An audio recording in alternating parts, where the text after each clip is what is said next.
queridos amigos, irmãos, professores e professoras, a paz do Senhor. É uma grande honra estar com vocês em mais uma pré-aula. Hoje nós vamos falar da pré-aula de número 9 e eu quero iniciar essa pré-aula agradecendo a Deus por mais um trimestre na presença dEle. Agradecendo ao Senhor por até aqui o Senhor ter nos dado força. Não tem sido fácil, nós sabemos que Deus tem nos amparado e tem nos feito entender que esse projeto é dEle. A você que curte a nossa página, que deixa like, que deixa recado, que manda e-mail, que pede lição por e-mail, que copia e cola e leva para sua sala, eu quero agradecer a você de coração. Quero iniciar aqui mandando um grande abraço a Zuleide Silva, ao Ismael Oliveira Barbosa, do EBD em Chamas, deve ser parente meu Barbosa, ao Misael Silva, ao evangelista Nilson da Assembleia de Deus Vale de Hebron, do bairro Ponte Preta, em Magé, no Rio de Janeiro. Estou com a voz meio rouca, são 6h30 da manhã agora e eu estou gravando bem cedinho aqui para não atrapalhar a oração das irmãs. Nós estamos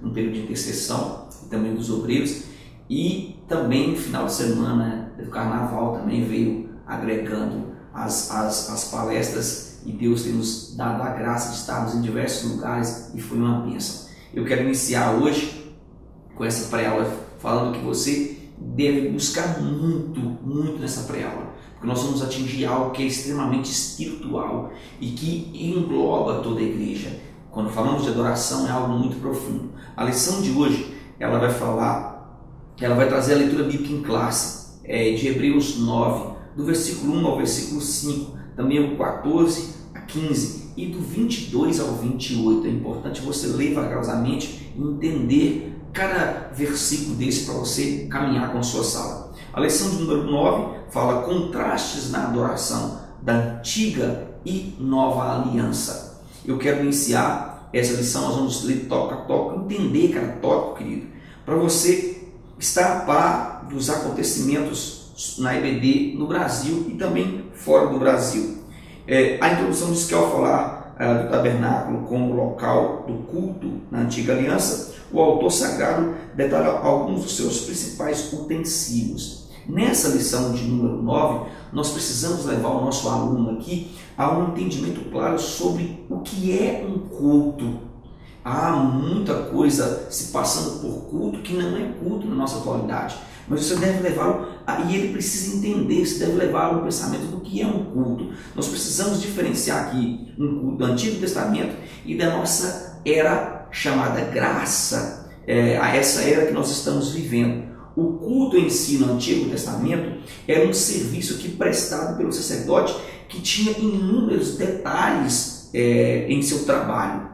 Inúmeros detalhes de trabalho. É interessante que é muito diferente do culto na era chamada graça. Por quê? Porque deveria ser uma entrega total, mas isso não está acontecendo. O que nós estamos tratando é de um assunto muito sério, porque na era graça, o que nós deveríamos somente entregar, enquanto lá era um trabalho forçado e era chamado, era escolhido, o trabalho tinha que ser desenvolvido, era um trabalho muito difícil. Aqui é uma entrega total que nós não estamos tendo. Devido a algumas teologias, esse culto se tornou uma barganha com Adonai, se tornou uma barganha com Deus. Então Cristo aqui será a nossa referência de adoração no Novo Testamento, diferenciando totalmente aqui do ofício sacerdotal exercido aonde? No Antigo Testamento. Isso deve ficar claro. Os versículos de 1 a 10 do capítulo 9 aqui vão descrevem o sacrifício do dia da expiação. Do dia de expiação no tabernáculo, como diz Levíticos 16. É bom você dar uma lida em Levíticos 16 para você entender o dia da expiação, como funcionava, como era o trabalho. Então esses sacrifícios, eles não eram capazes aqui de limpar a consciência do homem, limpar a consciência do pecador, era só momentâneo. E isso está acontecendo na igreja atual. A pessoa vem para a igreja, passa 2 horas, sente graça, sente prazer, sente a presença de Deus, vai embora e continua vazio do mesmo jeito. Por quê? Porque não se apegou ao Deus da promessa. Não está alicerçado com uma entrega total da vida. Não é só a entrega do coração momentânea, da mente momentânea, de um sentimento naquele não. É você estar apegado ao Deus da promessa. Em contraste aqui, querido, o oferecimento de Cristo, ou seja, o sacrifício de Cristo, ele foi voluntário, foi de si mesmo, conquistando a sua entrada aqui no santuário celestial, como diz Hebreus 9, do capítulo 11 ao versículo 14. Então Cristo estabeleceu um novo concerto, como diz Hebreus 9, de 15 a 22. Há um novo concerto, provendo a nossa salvação de uma vez por todas aqui, querido. Não foi, como diz, eu falei aqui na lição passada, como diz o Adventista, dia 22 de outubro de 1854. Não, ele entrou de uma vez por todas no Santo dos Santos. Hebreus 9, de 23 a 28 fala sobre isso. E sua obediência fez com que esse sacrifício fosse eficaz. Porque do contrário, se não houvesse obediência, ele não poderia entrar no Santo dos Santos, assim como o sumo sacerdote. Ele tinha que passar o ano todo em purificação, ele tinha que passar o ano todo em presença, estando na presença do Senhor, para ele estar no final do ano, na festa da expiação, na presença do Todo-Poderoso. O tópico número 1 vai falar sobre o culto e seus elementos na Antiga Aliança. Os primeiros versículos que nós lemos da leitura bíblica em classe, eles nos descrevem de forma simples o material principal que havia no tabernáculo. Isso aqui é interessante. No pátio do tabernáculo encontrava-se um altar para o sacrifício de animais, encontrava-se uma bacia para a lavagem do cerimonial e do sacerdote, e a tenda em si. A tenda, nós falamos aqui, o tabernáculo significa no hebraico Mishnah, residência ou habitação, literalmente tenda. Então o tabernáculo era dividido em 2 cômodos por um véu, e isso nós sabemos muito bem. A primeira parte era o santuário do tabernáculo, alguns dizem o lugar santo, onde ficava o candelabro. Nesse ambiente também ficava a mesa com os pães da propiciação e o altar do incenso. O segundo cômodo, que era o mais íntimo, era o Santo dos Santos, como diz o versículo 3, onde se achava que a Arca do Concerto, ou Arca da Aliança, vai ter 2 nomes aqui, isso é interessante, no qual estavam guardados aqui os símbolos do pacto feito por quem? Feito por Deus com Israel por meio de Moisés. Ficava nesse lugar aqui.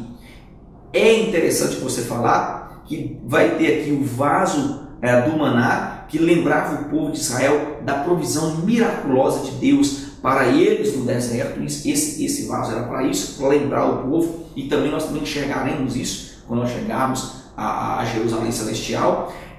Vai estar também dentro da arca a vara de Arão, que era um sinal de autoridade dada por Deus ao sacerdote. Então o sacerdócio aqui ele era oficiado porque Deus deu a ordem, Deus permitiu. Então há algo interessante nisso aqui, porque Deus havia ordenado que Arão e seus filhos fossem representantes do povo perante ele. Não foi escolha humana, não, foi escolha divina, e isso deve ficar claro.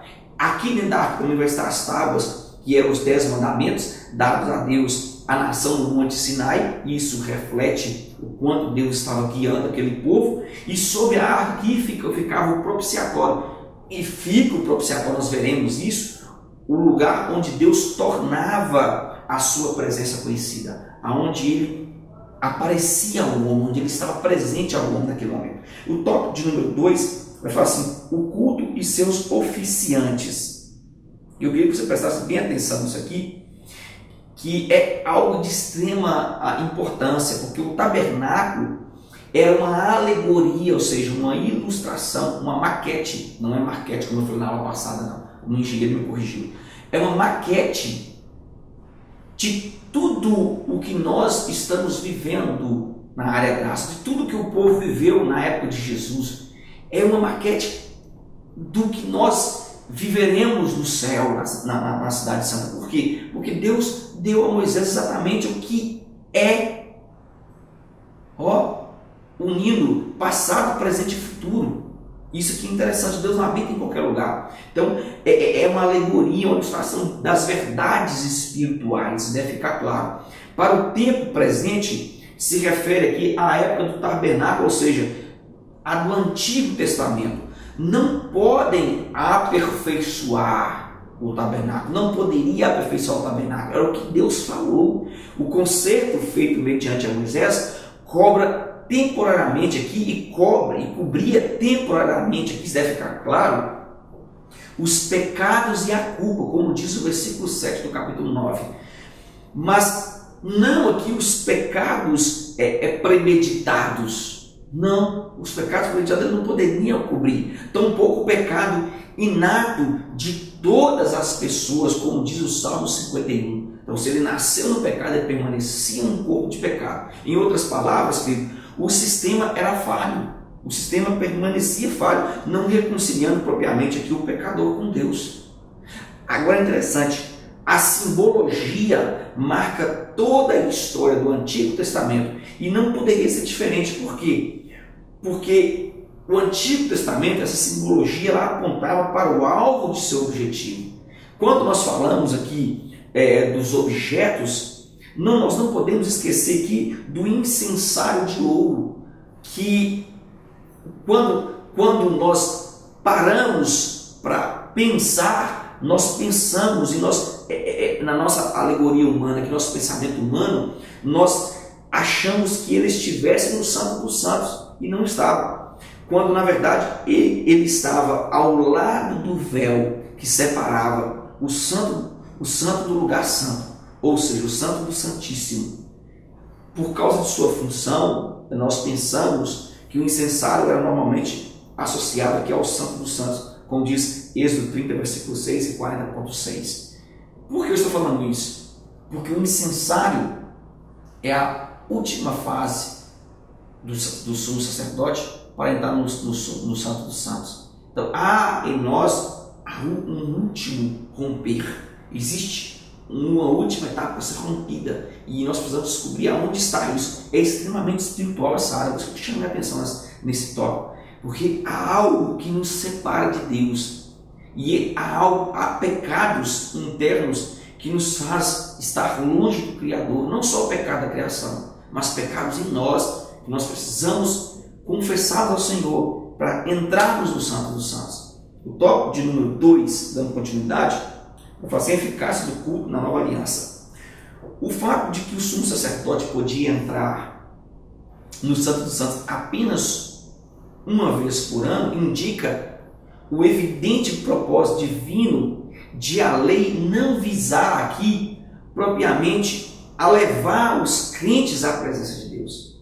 Então, como o sacerdote entrava uma vez ao ano, a lei ela também barrava aqui, ela tinha um impacto de não apresentar o homem diante de Deus. A lei não podia fazer isso. E isso aqui é interessante, querido. A palavra grega litrosis é usado como libertação mediante pagamento. Nós temos algumas palavras aqui que estão correlacionadas ao pagamento feito por Cristo, como lutro e lorosis. No hebraico vai aparecer a palavra chamada padam, e é interessante, que significa resgatar, redimir. Tem também gaal, que é redimir, agir como parente, e goel, que é redentor. Todas essas palavras estão relacionadas ao que Cristo fez, diferente de litrosis. É muito diferente. O significado de redenção, olha como se diferencia uma da outra. Enquanto uma só mediante o pagamento feito por sangue de animais, a outra vai ser por total entrega, remissão. Entra aqui o que nós chamamos de pagar com o próprio corpo. É interessante, o significado de redenção é libertar, redimir, agir como parente, né? Ou seja, pagar o preço por alguém. Isso é redenção. Se as figuras tinham de ser purificadas pelo sangue na antiga aliança, então um sacrifício ainda maior era necessário para a realidade, ou seja, para a realização de um verdadeiro santuário. Então, se Cristo queria realmente ter um verdadeiro santuário, ele precisava pagar. Nós somos o santuário de Cristo nesse tempo. Por isso que ele pagou um alto preço para habitar em nós, para estar em nós. O preço foi: eu liberto eles do pecado, para que eu habite neles e para que eles se tornem santos, assim como eu sou santo, diz a palavra do Senhor. Tópico de número 2 vai falar sobre uma consciência limpa. Olha que interessante, a cerimônia, a cerimônia oficial aqui, ou seja, sacrificial do sacerdote levítico, alcançava um tipo de redenção simbólica, limitada e recorrente. Cristo, por seu sangue, alcançou para nós a eterna redenção. Ele foi além. Então, enquanto o sacerdote entrava no pátio, entrava nos santos, e uma vez ao ano ia ao Santo dos Santos, ele foi de uma vez ao Santo dos Santos. Então o seu sacrifício jamais precisará ser repetido, como o sacerdote fazia, porque foi perfeito, estava feito de um homem sem pecados, de alguém sem pecado. Milhões e milhões de sacrifícios de animais, queridos, para a expiação dos pecados, foram dispensados e substituídos aqui pelo sacrifício único e culminante de Jesus, nosso perfeito Salvador. Isso é magnífico falar sobre isso. Enquanto o sacrifício sacerdotal atingia o corpo, ou seja, o externo, o sacrifício de Cristo penetra na mente e no coração. O seu sangue derramado foi o caminho de nosso acesso a Deus. Ele nos lava por inteiro. Você não precisa se preocupar com nada, com as condenações do passado. Você não precisa se preocupar com nada, pois Cristo nos lavou. Basta você acreditar. É isso que o seu aluno tem que entender. Quando você acessa o coração de Deus, quando você tem fé de que Ele é capaz de fazer, de que Ele morreu, que Ele ressuscitou e que Ele é Senhor da sua vida, você é limpo na hora. Tudo no mar do esquecimento. Há uma música assim, no fundo do mar, no fundo do mar. É lá que Ele atirou tudo. Tudo. Nós agora somos livres para adoração. Tópico número 3, ele vai abordar uma herança eterna. A herança nos deixada por Cristo jamais poderia ser acessível a nós com sacrifícios humanos. Por quê? Porque a herança do homem não vai passar de coisas terrenas. Sem contar aqui que os sacerdotes e os levitas daquele tempo, eles não tinham herança para deixar para alguém. Isso aqui é interessante. Eles não tinham, mas a herança dos homens naquele tempo era a herança terrena. Eles se preocupavam, com naturalidade, tem muita gente preocupando com a herança terrena e se esquecendo do espiritual. Mas Cristo, Ele nos fez herdeiros de Deus, co-herdeiros 2 vezes. Então, isso é interessante, não é 4, não é 2. O Novo Testamento aqui apresenta 2 bênçãos para o crente: redenção e herança. É interessante isso aqui, por quê? Porque os crentes recebem redenção dos pecados cometidos sob a lei. Cristo pagou o preço para os crentes receberem redenção desse pecado, nos libertando do nosso próprio pecado, daquilo que nós fizemos. Então sua morte substitui a nossa morte. A pena pelos nossos pecados, Ele substituiu. Como os israelitas, querido, os cristãos recebem agora uma herança. Então eu tenho a redenção e agora eu tenho herança. Mas não é uma herança somente terrena, é uma herança eterna, como diz o versículo 14 do capítulo 9. Ao imitar a fé e a paciência de Abraão, os cristãos têm aqui uma garantia de que herdarão as promessas maravilhosas que Deus tinha feito a Abraão e também fez a nós. Hebreus 6, o versículo 12, diz assim: para que não vos torneis indolentes, mas imitadores daquele que pela fé e pela longanimidade herdam as promessas. É magnífico isso aqui, é magnífico.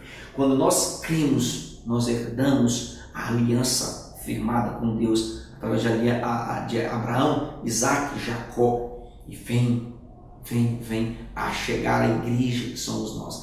Isso nós precisamos colocar na mente do nosso aluno. Nós precisamos levá-los a viver essa herança e desapegar das coisas terrenas, se apegar à nova Jerusalém, se apegar à herança eterna deixada por Cristo, o nosso sumo sacerdote. Tópico de número 3, dando continuidade, vai falar sobre a singularidade do culto da nova aliança. Ao contemplarmos a salvação feita por Cristo no Novo Testamento, e isso aqui é interessante, nós enxergamos que todos os demais sacrifícios e o tabernáculo terreno era apenas sombra diante de uma atitude tão grande e tão maravilhosa. Ao lermos a Bíblia, nós ficamos tristes, porque nós achamos que nós sempre seríamos oficiados por alguém diante de Deus. Esse é o nosso pensamento quando nós começamos a ler a Bíblia. Depois de Gênesis, quando nós vemos o homem cair e Deus falar que é necessário o sacrifício de animais para algum estar presente diante dele, nós começamos a entristecer e falar assim, será que isso sempre aconteceu? Será que isso sempre aconteceria? Mas quando nós chegamos e nós paramos aqui para refletir sobre a era graça, sobre a entrega de Cristo no Novo Testamento, nós nos alegramos em saber que agora nós temos um sacerdote eterno. Nós não precisamos mais oferecer sacrifício de animais, a não ser o sacrifício da nossa própria adoração, em adorá-lo, em bendizê-lo, em entregar e confiar nele os nossos angústias, nossos anseios, sabendo que ele é fiel para cumprir. Ele é fiel para fazer conforme a palavra que nos foi liberada. Quando nós cremos na promessa, como diz o Hebreus 6, versículo número 12, nós nos apossamos de tudo isso e passamos a viver em Cristo. Enquanto os judeus querem oferecer na antiga aliança, permanecer no ato de oferecer sacrifício na antiga aliança, nós já estamos na graça, vivendo a graça, vivendo o que nós chamamos de ser cordeiros em Cristo. O tópico de número 2, dando continuidade, do item 3, ele vai abordar um sacrifício superior. Querido, testamento significa uma vontade manifestada legalmente. O que é testamento? É uma vontade manifestada legalmente. Alguém que estava vivo que testificou o que ele queria, o que ele quer para os acontecimentos futuros. Antes que a vontade manifesta em um testamento, e para que tenha efeito, isso aqui é interessante, e tenha um efeito, aquele que fez o testamento deve morrer. Isso aqui é interessante. Então, após fazer o testamento, ele deve morrer para que tenha validade. O testamento feito mediante Moisés foi ratificado pelo sangue, isto é, pela morte. Não, porém, aqui a morte daquele que fazia o testamento. Não. Mas dos animais oferecidos como sacrifício a Deus. Então, quando ele fez a promessa a Moisés, à medida que os animais morriam, essa aliança, esse testamento era colocado à prática. Êxodo 24, versículo 1 ao versículo 8, fala sobre isso. Para confirmar a proposição de que a morte é necessária para a ratificação de um testamento, o autor de Hebreus ilustra o assunto recorrente à ratificação do antigo concerto. Há um texto muito bom para ser falado aqui nesse tópico. Êxodo, o capítulo 24, o versículo 5 ao versículo 8.